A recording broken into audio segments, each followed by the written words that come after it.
Discuss more about this topic, joining us live is Harish Borah. He is part of the 2041 ClimateForce Antarctica Expedition. He is one among the 150 climate action leaders selected from across 35 countries to be part of this program. He is also a carbon expert. He is a recipient of the Ratan Tata Grant. He is one among the Economic Times top 25 PlanetBuddy List. He is part of the GRIHA Technical Advisory Committee. A lot more can be said about Harish. Without further ado, let me welcome Harish Borah to our episode today.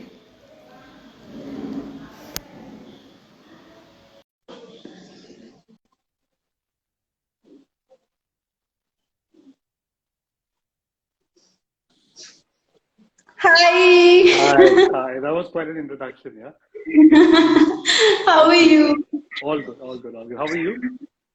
I'm all good. First of all, finally on this page in a way. First of all, congratulations. It's not every day I get to interact with someone who has been to Antarctica, so this episode is extra special to me. Congrats. Thank you so much. My first question to you is, what exactly is 2041 ClimateForce Antarctica Expedition?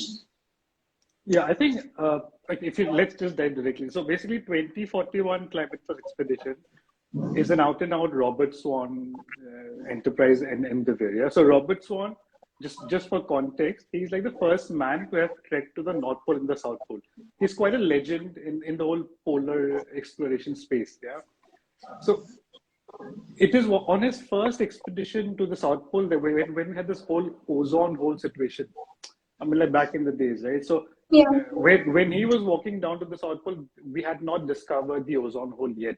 But when he was back, he had enough, his eyes had turned up, blurred and all that stuff. And then it is a few weeks later after return that the ozone hole was discovered, and that a lot of things laid out. Like he basically experienced all that part. So what happened eventually is that he became like a big ambassador for Antarctica, and he wanted to take individuals who are working in the space of climate, broadly speaking, sustainability, but obviously more fine-tuned to climate as such, and really take them to Antarctica, which is otherwise very far remote, and he would arrange all the leaders and all the permits and everything around us so that people like myself and people like your audience could actually go there and experience the changes that are happening there, and you could kind of see, experience it and all, because it's one thing to be reading about these things and to be, doing the things that we do, but it's a whole different game once you start seeing it and once you experience it.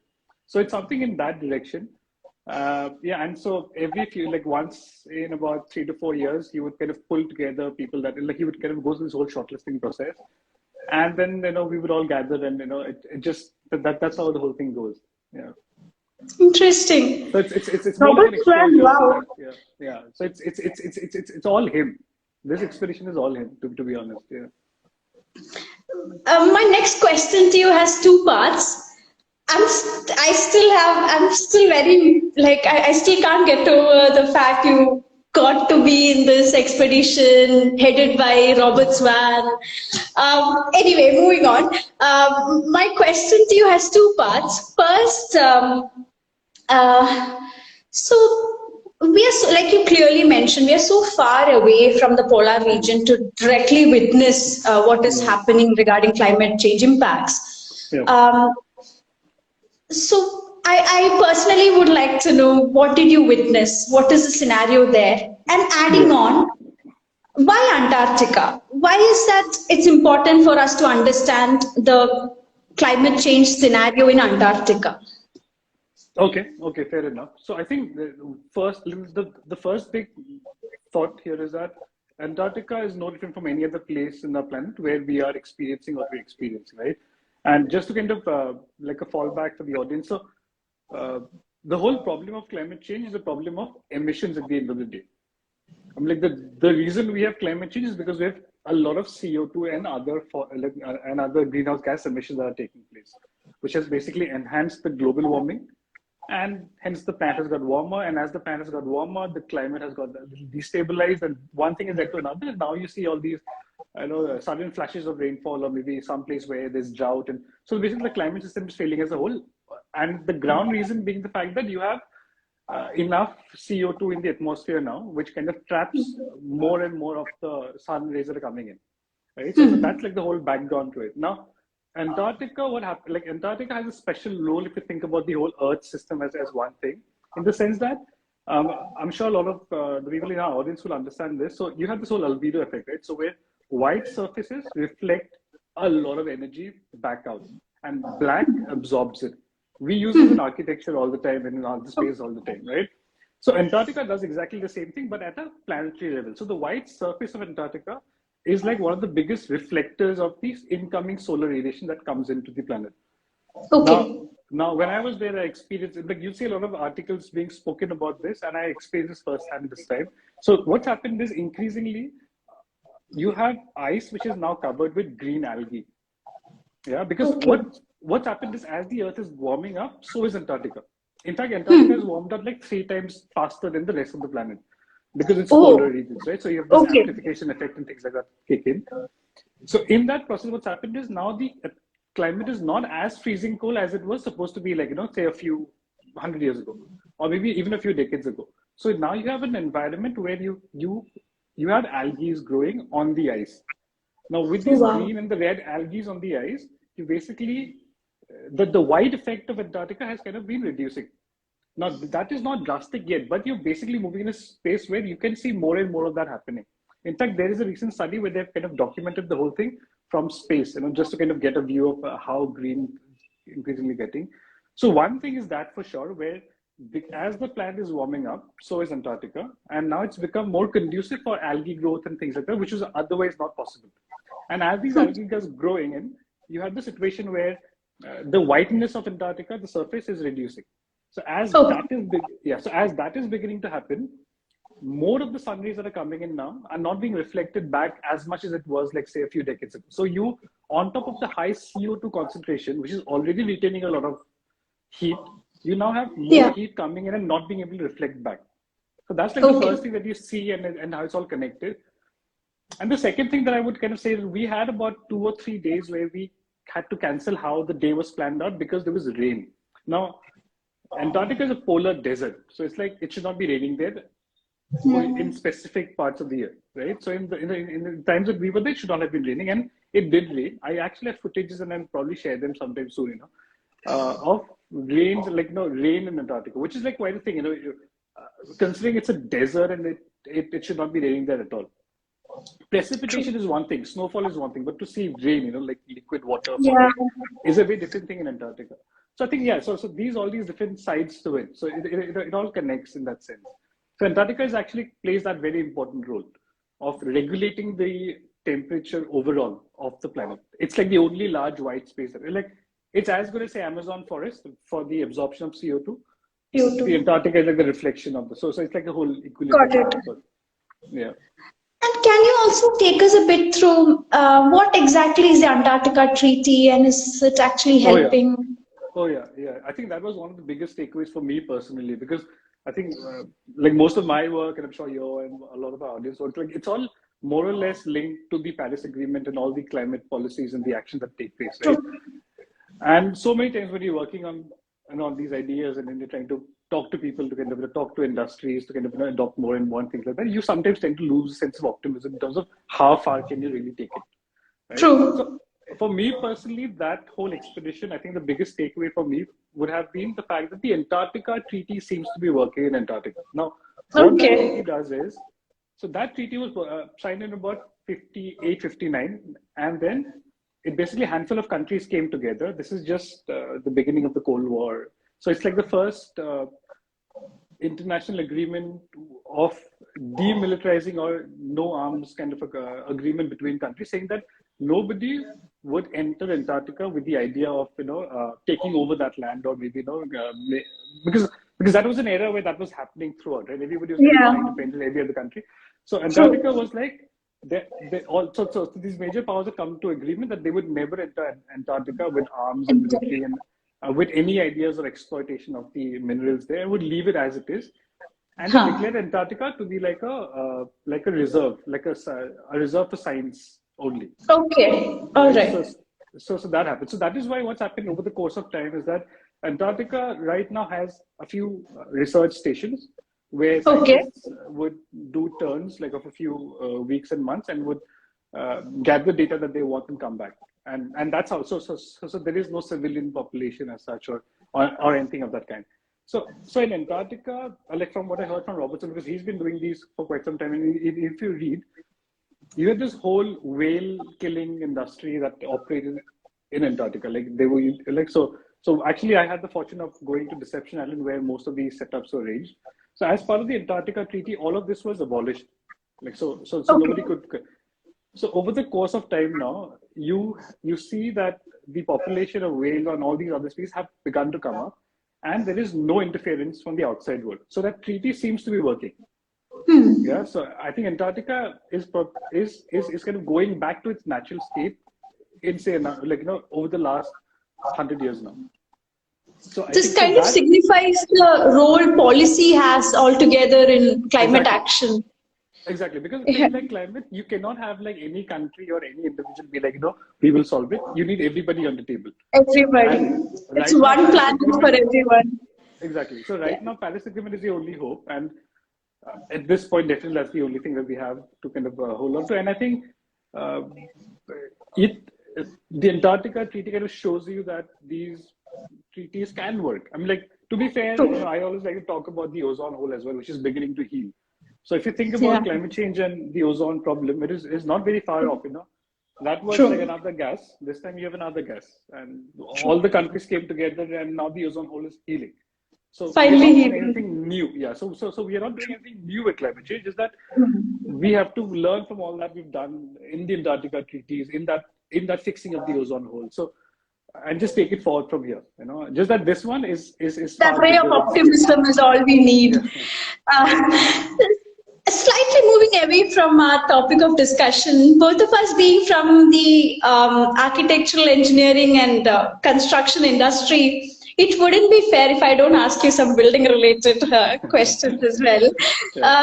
So to our viewers here, as I already mentioned, Harish is a carbon footprint expert, or in other words, a life cycle thinking promoter. Am I right? Yeah.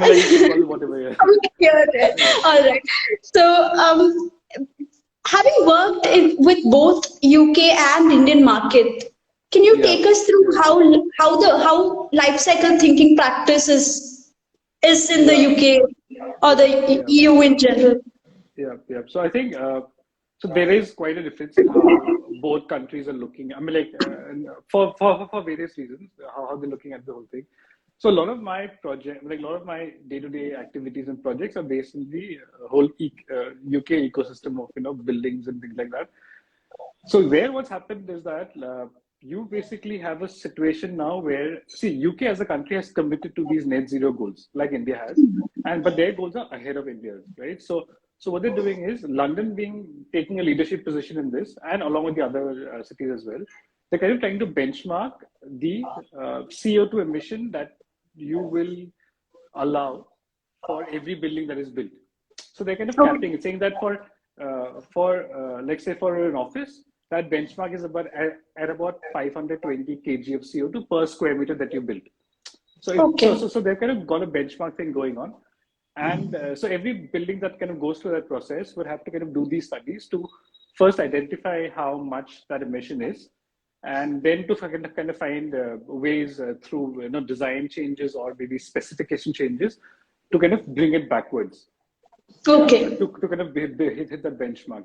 So, and this has kind of evolved over the course of time. It did not happen like one day in the morning this was the rule, because the BRIAM ecosystem, which is like India's GRIHA and IGBs, so that ecosystem has been quite proactively engaging with this whole carbon number thing for quite some time now.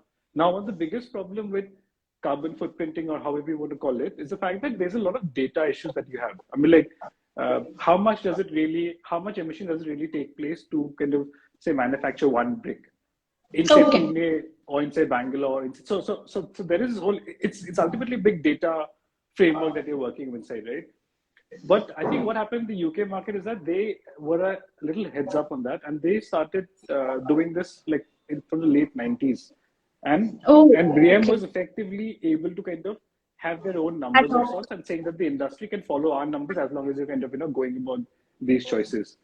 Now in India, it's a little different in the sense that in India, I think there is a lot of enthusiasm for a fact. Like I do come across a lot of people who, like I get these questions very frequently. I do come across a lot of people. So there is that, but then again, it's a very small community. Like, I like the whole bubble community of like, we're just talking to, at the end of the day to ourselves. So I think what I would, so in India, like I do have people from the corporate who want to experiment in their own portfolios.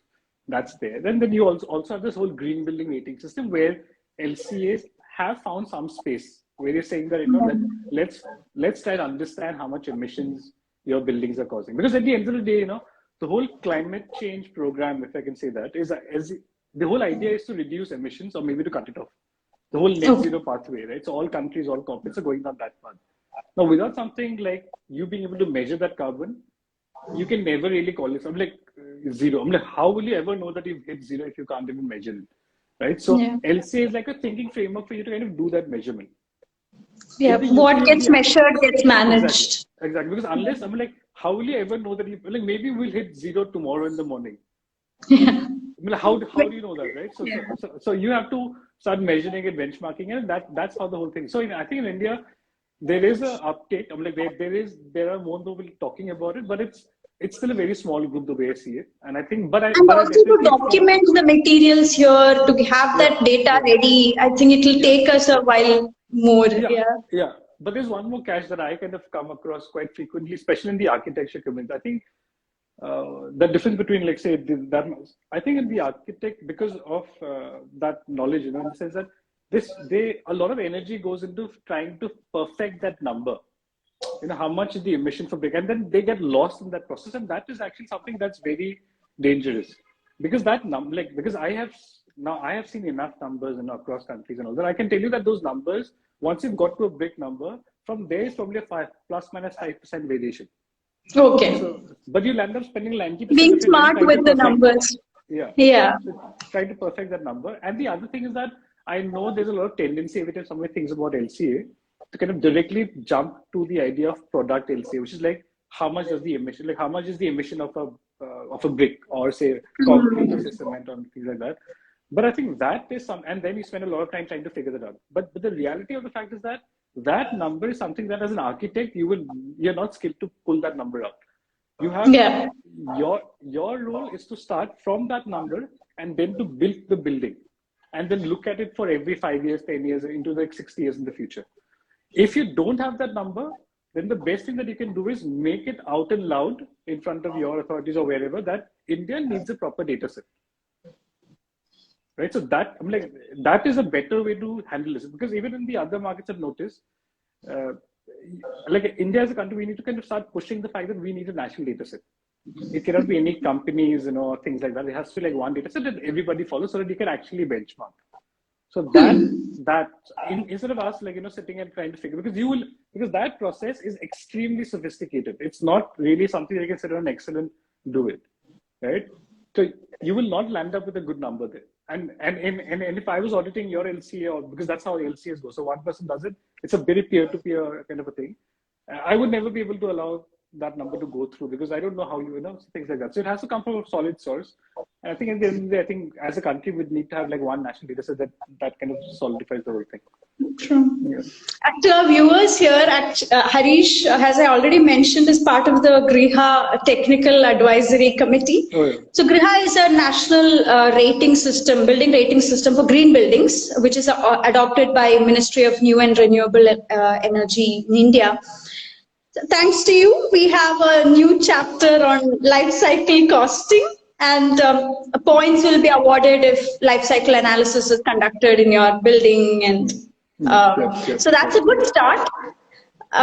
So that does bring a ray of hope, right? For the Indian market. Yeah. Because I think the green building rating system is like one part of the big solution for the building industry as a whole, right? So like True. green building rating systems are not the whole solution.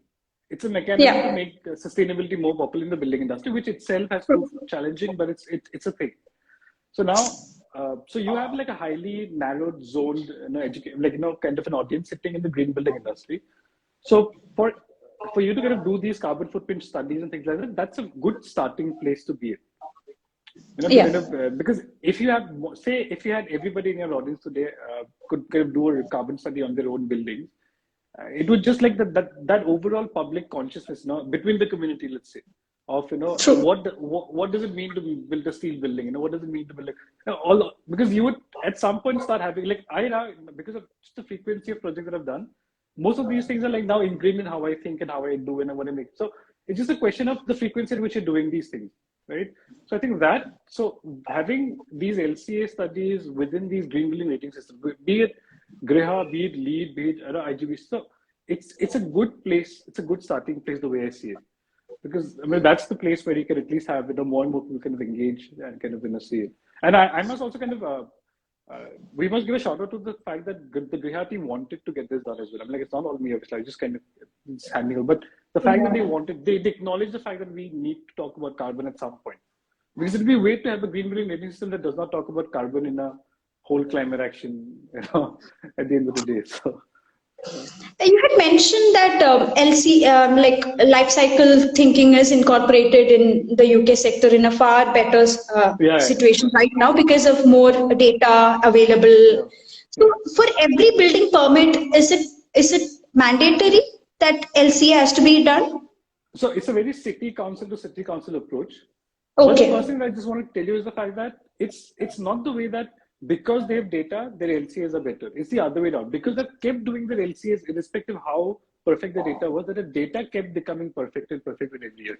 So you kind of create a data set, you keep doing it, and you keep taking in feedback from the market, and you keep revising the data set over a course of 3 years, 4 years, and you start kind of reach. It's like pure statistics and probability kind of a thing. You start narrowing down to a better number. That's one. And so in terms of permits and all that, so it's not like the whole of UK does it or the whole of France does it or the whole. So you have very city council to city council kind of an approach. Some city councils are far more proactive and they want you to do it. They award these big points there. So unless you can do it, it's almost becomes impossible for you to kind of go the other way around.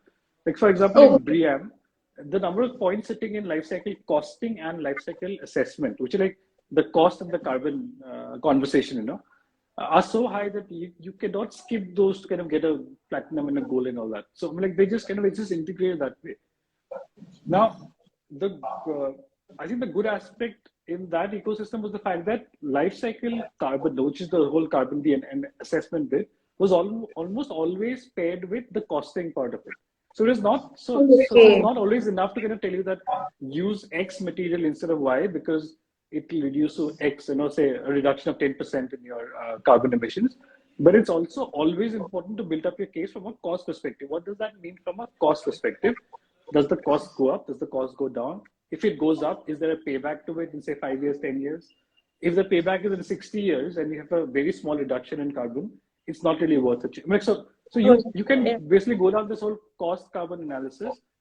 And that is when the market is more receptive at the end of the day, because they also, you kind of have to talk their language to kind of get the thing done.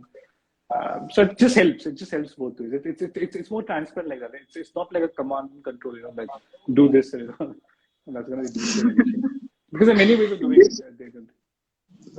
Both the topic, be it Antarctica, be it LC, life cycle thinking, both are completely new topics. So I learned a lot today. Thank you so much for this session. Any final words for our viewers regarding what message do you have to convey to our viewers from your expedition to Antarctica? One final message. I think my biggest takeaway, like I said, be a little optimistic, is that most of these policies that we're working, like that's happening around here right now, are working. And it's going to be slow. You have to be a little patient. But just make sure you are on top of your game, because a lot of people are watching you to understand more about it. So if you do not know your stuff well enough, then it's very difficult for the people around you to kind of at least get a sense of what's going around. I don't expect everybody to get, get it, because obviously everybody has their own problems and everybody dealing with their own things in their lives, right? But whenever you get an opportunity to do the conversation, just make sure you are sound enough to understand what is happening, why it's happening, so you can do a more meaningful conversation. I think that's about it, more or less. Yeah. Thank you so much. That's a good takeaway, and it's a good learning for me as well. And thank you so much for saying yes to this podcast and taking time out of your busy schedule for this. Thank you so much, Harish. And thank you so much to our lovely viewers. Stay tuned for more episodes under No Planet B. All the best, yeah. I think it's really good. What you're doing is really good. Yeah. Thank you, Harish. Thank you, Harish. No worries. Thanks.